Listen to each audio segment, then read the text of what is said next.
wasted time and energy.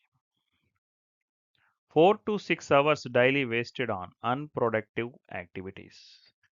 ఇక unproductive activities అంటే నేను చెప్పక్కర్లేదు మీకు.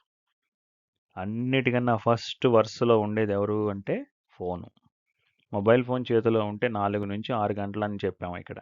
24 గంటలైనా సరే చూడగలిగిన కెపాసిటీ మీ దగ్గరుంది. నిజంగా మొబైల్ ఫోన్ ఆపకుండా ఛార్జింగ్ కూడా పవర్ బ్యాంక్ నుంచి పెట్టి చూసే అంత కాంపిటీషన్స్ ఏమైనా పెడితే మన బీటెక్ స్టూడెంట్స్‌ని మించినోళ్ళు ఉండరు. గోల్డ్ మెడలిస్టులు అయిపోతారు. అలాంటి పరిస్థితి ఉంది. ఏది టైం వేస్ట్ చేయటంలో. అది మీ తప్పా అంటే కంప్లీట్‌గా మిమ్మల్ని మీదే బ్లేమ్ చేయటమని కూడా కాదు. ఇక్కడ ఏమవుతుంది అనంటే అరచేతిలోకి ప్రపంచం మొత్తం కనపడుతుంది.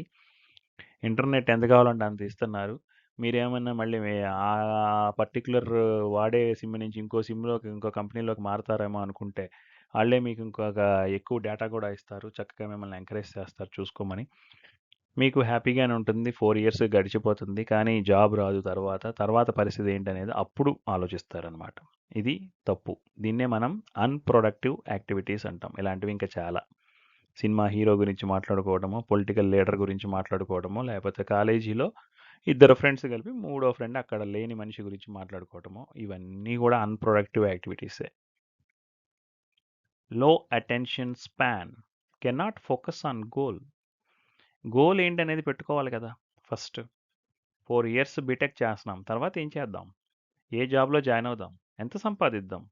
ఎలా లైఫ్‌ని ఎలా మనం డిజైన్ చేసుకుందాం అనే దాంట్లో ఒక గోల్ పెట్టుకోవాలి. ఆ గోల్ కోసం కష్టపడాలి. Loss of competitive edge.